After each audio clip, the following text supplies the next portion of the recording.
성경 말씀을 보겠습니다. 누가복음 8장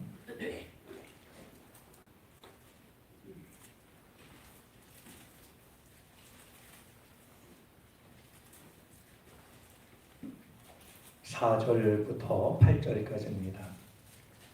신약 성경 102쪽에 있습니다.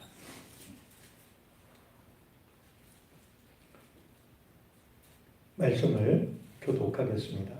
각 동네 사람들이 예수께로 나와 큰 무리를 이루니 예수께서 비유로 말씀하시되 씨를 뿌리는 자가 그 씨를 뿌리러 나가서 뿌릴새 떨어진 길가에 떨어지매 밟히며 공중에 새들이 먹어버리고 더러는 바위 위에 떨어지매 싹이 났다가 습기가 없으므로 말랐고 더러는 가시떨기 속에 떨어지매 가시가 함께 자라서 기운을 막고 함께 있습니다.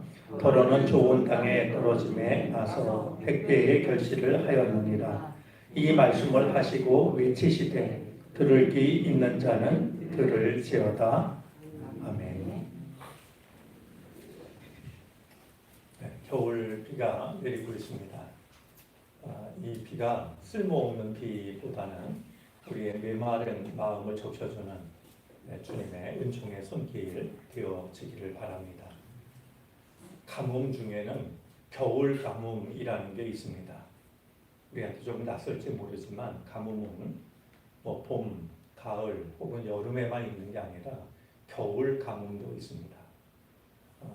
저 대지만 메마른 게 아니라 우리의 마음이 메마른 게 진짜 가뭄 아닐까 생각을 하면 저렇게 내리는 비를 보면서 우리의 마음도 주님께서 은총의 비로 적셔달라고 기도하는 것도 매우 중요한 일이라고 생각이 듭니다. 오늘 성경 말씀은 우리가 너무나도 잘 알고 있는 씨 뿌리는 비유입니다. 예수님께서 각 동네 사람들이 예수님께로 모여드는 것을 보시고서 비유로 말씀을 하십니다. 이 비유라는 말이 매우 중요합니다. 이 비유라는 말은 두 개를 나란히 놓는다 이런 말에서 나온 말입니다. 예를 들면 여기 컵이 있는데요. 이 컵 하나만 두면 이거 설명하기가 어떨지 모르겠습니다. 그런데 예를 들면 여기 물병이 하나 있으면 아마 이 둘을 설명하는데 큰 도움이 되지 않겠습니까? 그러니까 어떤 것의 의미를 더 잘 알기 위해서 두 가지 이제 물건 혹은 두 가지 일을 놓고 서로를 생각하게 하는 것이죠. 마가복음에 의하면은 마가복음 4장 말씀에 의하면 이렇게 단언합니다. 예수님께서는 비유가 아니면 말씀하지 않으셨다. 그러니까 예수님은 비유로만 말씀을 하셨다라는 것입니다. 그러니까 학문적으로 교리적으로 심오하고 어려운 이런 말씀이 아니라요. 예수님께서는 우리들이 일상생활 속에서 만날 수 있는 아주 평범한 일, 어렵지 않은 일, 그걸 통해서 하나님 나라 이야기를 들려주셨던 겁니다. 그러다 보니까 어린 아이가 들어도 얼마든지 이해할 수 있고 말이죠. 평생을 살아오신 어르신들이 들으면 더 잘 이해할 수 있고 너무나 단순하고 너무나 깊이가 있다 보니까 내가 만나는 사람들마다 아니 오늘 예수님이 이런 말씀하셨어. 제가 가끔 농담합니다만 우리 목회자들은 예수님께서 하신 그 매우 단순한 말씀을 복잡하게 만드는 허가받은 사람들 아니냐고 말이죠. 예수님께서 하신 말씀은 어려울 것도 없고 복잡할 것도 없고 이렇게 굵은 책을 뒤져서 찾아내는 그런 말씀이 아니라 우리의 삶 속에서 만나게 되는 얼마든지 일상의 삶을 가지고서 하나님 나라에 관해서 말씀을 들려주셨던 겁니다. 자, 우리가 이런 예수님을 보면서 놓치지 말아야 될 게 있습니다. 어떻게 그렇게 하셨을까? 누구는 그렇게 말할지도 모릅니다. 예수님이 배운 게 없으셔서 그런 거 아니야? 세상에 학교를 제대로 안 나오셔서 그러신 거 아니야? 이럴지 모르겠는데요. 이 비유로 말씀하셨다는 것 중에서 가장 중요한 것이 있다면 사랑입니다. 같은 자리에 서는 겁니다. 즉 예수님께서 들려주시는 말씀을 듣는 사람들과 같은 입장에 서서 말씀하시는 겁니다. 이것은 사랑이 없으면 불가능합니다.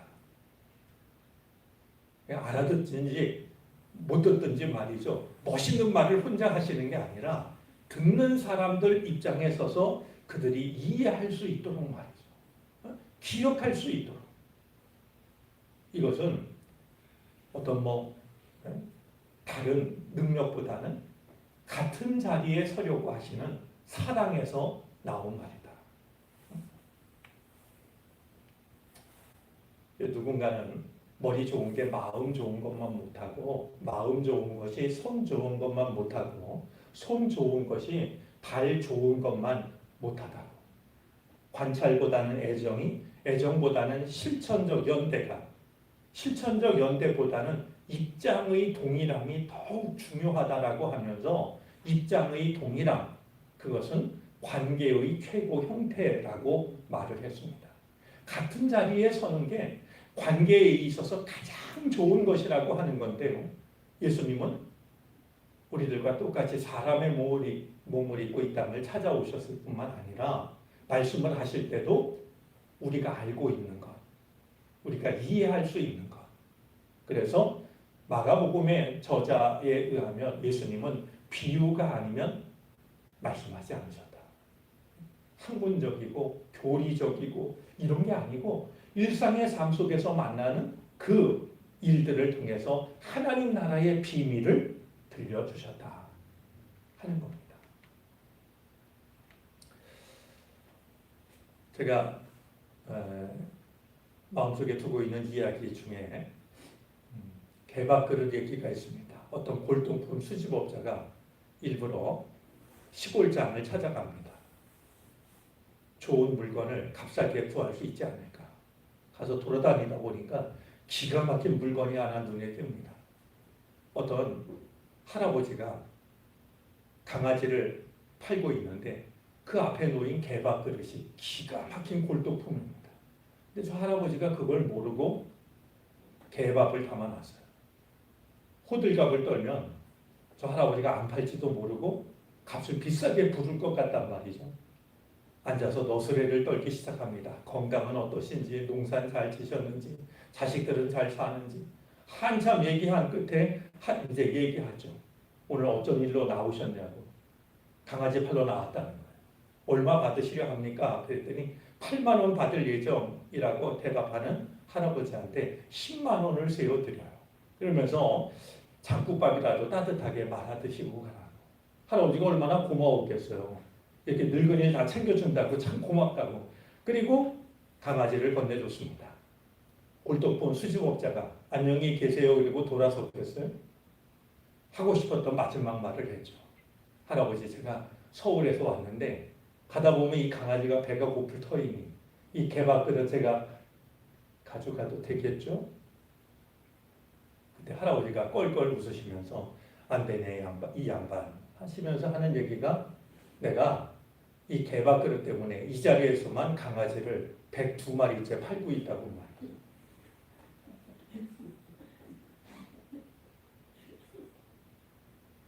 어떤 사람 눈에는 개밥그릇인데요. 그걸 볼 줄 아는 사람 눈에는 기가 막힌 보물인 거예요. 그러니까 우리들의 일상의 삶도 마찬가지입니다. 믿음의 눈으로 보면 보물입니다.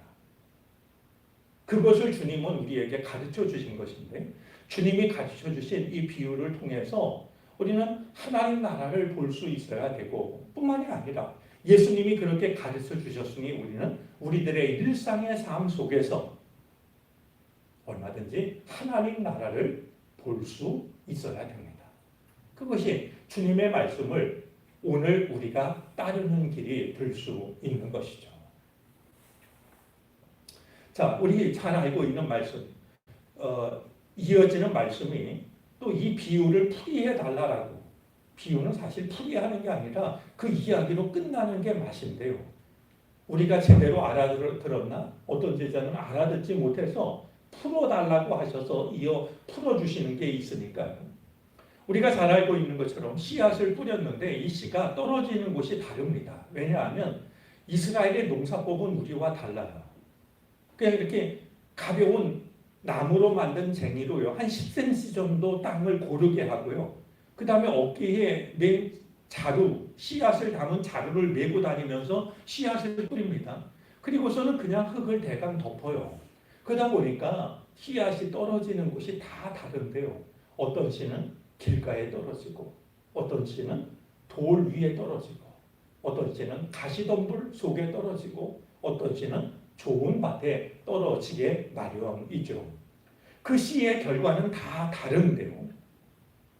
예수님께서 이 말씀을 하실 때 제 생각에는 그래요.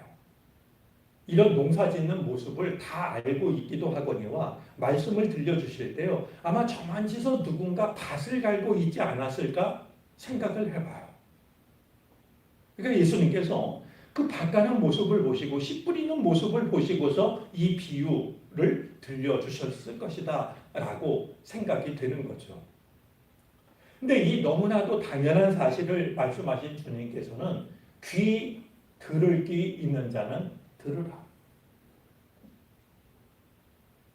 누구나 다 아는 평범한 얘기인데요. 그 얘기를 들려주시고서는 들을 귀 있는 자는 들으라. 볼 수 있는 눈을 가진 사람은 보아라 라고 말씀하고 계신 겁니다. 똑같은 것을 봐도 어떤 사람은 본질을 보고요. 어떤 사람은 겉모습만 봐요. 똑같은 걸 들어도 어떤 사람은 그의 마음을 헤아리는데요. 어떤 사람은 그냥 일로만 누군가의 말을 건성으로 듣는 경우들이 왜 없겠습니까? 자, 들을 귀 있는 자는 들으라고. 뭐 예수님 말씀 들으러 오면서 급해갖고 귀를 안 챙겨온 사람이 따로 있었겠어요? 다 귀가 있는데 말이죠. 예수님은 들을 귀 있는 자는 들으라고 말씀을 하고 있는 거예요. 자, 들을 귀 있는 자 두 가지를 생각하게 됩니다. 하나는 청중들입니다. 거기 모여서 말씀을 듣고 있는 무리들인데요. 주님은 이 무리들을 향하여서 하나님의 말씀은 들을 귀를 가지고 들어야 들린다 라고 말씀을 하고 있는 겁니다. 여러분, 우리가 이렇게 이야기를 나눌 때요, 듣는 방법은 두 가지입니다. 우리말이 그것을 정확하게 표현하는데요. 하나는 귀뚱으로 듣는 게 있고요. 다른 하나는 귀담아 듣는 게 있습니다. 똑같이 들어도 전혀 다른 겁니다. 하나님의 말씀을 들을 때도 마찬가지입니다. 귀담아 듣는 것과 귀뚱으로 듣는 게 같을 수가 있겠습니까? 귀뚱으로 듣는 건 하나님 말씀에 대한 모욕입니다. 이것은 길가에 떨어져서 발에 밟히거나 새들의 먹이가 되거나 다를 게 없습니다. 가시덤불에 떨어져서 싹이 나는 척 하더니 이내 시들어버리는 것과 다를 게 없습니다. 돌짝밭에 났다가 금방 싹이 났지만 금방 말라버리는 것과 무엇이 다르겠습니까? 똑같은 말씀을 들을 때도 우리는 마음을 기울여서 귀담아 들어야 됩니다. 그러니까 내 귀에 어떤 소리가 들렸다고 그것이 말씀이 아니라 귀담아 듣는 말씀만 하나님의 말씀입니다. 그러니 무리들로 하여금 똑같은 씨가 떨어졌지만 아무 소용이 없는 땅이 있었다.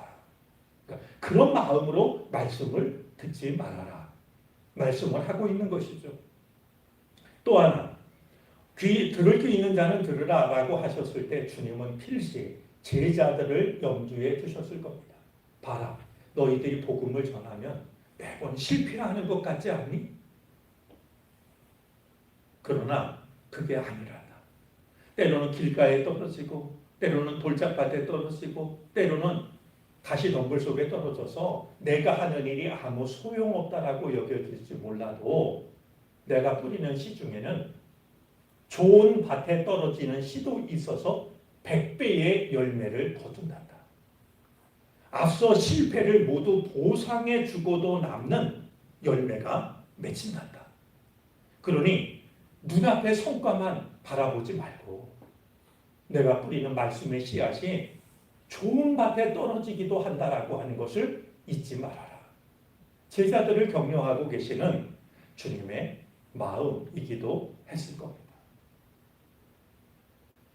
들을 귀 있는 자는 들으라 하시면서 그 듣는 사람들이 너무나도 잘 알고 있는 이야기를 들려주신 예수님을 통해서 우리도 우리의 일상의 삶 속에서 하나님의 음성을 듣고 하나님의 뜻을 발견하고 이런 게 하나님의 나라구나 깨닫고 말이죠. 이런 복된 은혜를 누릴 수 있었으면 좋겠습니다. 하나님 나라는 먼 곳에 있는 것이 아니라 우리 발 아래에 있습니다. 이것은 제 얘기가 아니라 예수님 말씀입니다. 왜냐하면 이제 밭에서 일을 하다가 숨겨져 있는 보물을 발견한 사람 이야기를 비유를 주님이 들려주셨기 때문에 말이죠. 하나님 나라는 멀리 있는 게 아니라 바로 우리와 가장 가까운 곳에 우리의 발 아래 하나님 나라가 있다 하는 것을 기억하시고 가까이 있는 하나님 나라를 발견하는 즐거움을 누릴 수 있기를 바랍니다. 기도하겠습니다.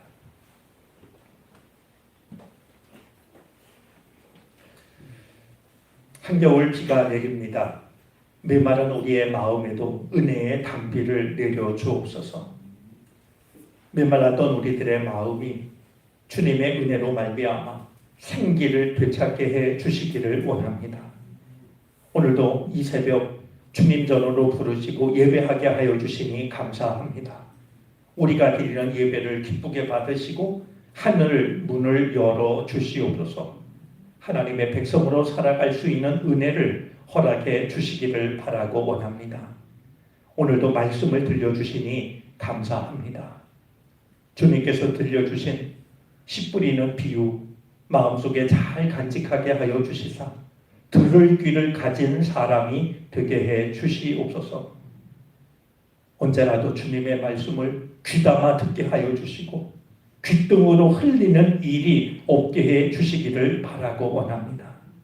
조금 다시 되어 주의 말씀을 받아들이므로 내가 들은 주님의 말씀이 내 마음과 내가 살아가는 삶과 내가 살아가는 이 세상을 아름다운 열매로 풍성한 열매로 채우는 놀라운 역사가 나타나게 해 주시기를 바라고 원합니다.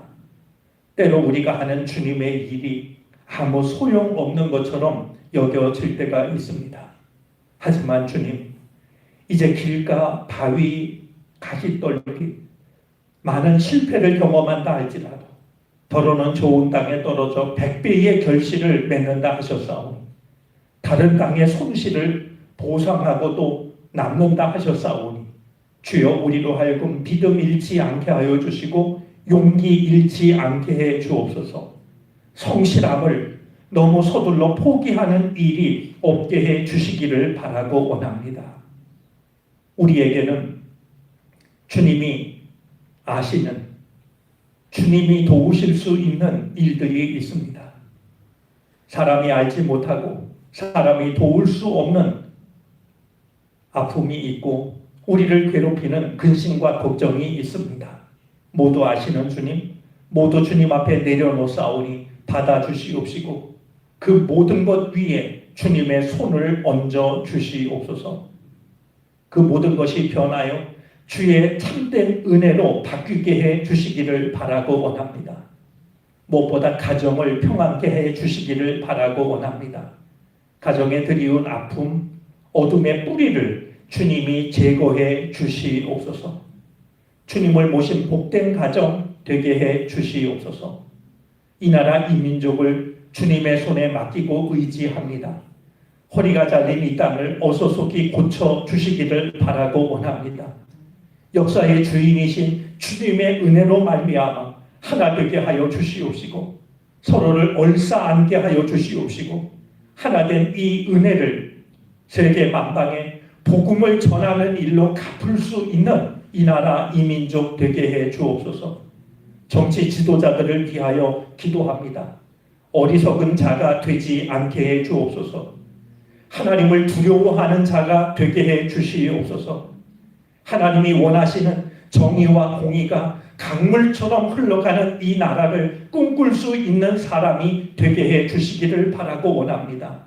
명예욕 버리게 하여 주시옵시고 잘못된 욕심을 이제 내어버릴 수 있도록 주님이 저희들의 마음을 강하게 주장해 주시기를 바라고 원합니다. 이 땅의 수많은 교회를 위하여 기도합니다. 아버지 하나님, 이제 이 땅에 사는 사람들로부터 멀어지지 않게 해 주옵소서. 낙심한 누군가가, 절망한 누군가가, 눈물 흘리는 누군가가 십자가를 새롭게 바라보게 하여 주시옵시고 주님의 사랑이 그리워 주님께로 나아올 수 있는 주의 제단이 되게 해 주시기를 바라고 원합니다. 정론교회를 주님이 축복하여 주셔서 은총의 숲을 꿈꾸는 사람들이 되게 해 주옵소서. 생명의 샘물을 저 세상을 향해 끊임없이 흘려보낼 수 있는 주님의 선한 도구가 되게 해 주시기를 바라고 원합니다. 다음 세대를 위하여 기도합니다. 오늘 우리들의 믿음이 저 청장년들에게, 청년들에게, 학생들에게, 어린이들에게, 유아들에게 이어져 갈 수 있도록 도와주시옵소서. 우리의 믿음의 유산을 잘 남겨줄 수 있는 우리가 되게 하여 주셔서 이제 천년 대대로 하나님을 영화롭게 섬기는 이제 믿음의 가문이 가정마다 나타날 수 있게 해 주시옵기를 간절히 바라고 원합니다. 확산되고 있는 코로나19로부터 우리를 지키시사 두려움에서 건져주시고 질병으로부터 우리를 지켜주시옵소서. 한날의 삶을 주께 맡기고 의지합니다. 수요 예배가 있사오니 오셔서 우리에게 필요한 은혜를 하나님 풍성히 내려주시옵소서. 감사드리며 예수 그리스도의 이름으로 기도를 드립니다. 아멘. 하늘에 계신 우리 아버지여, 이름이 거룩히 여김을 받으시오며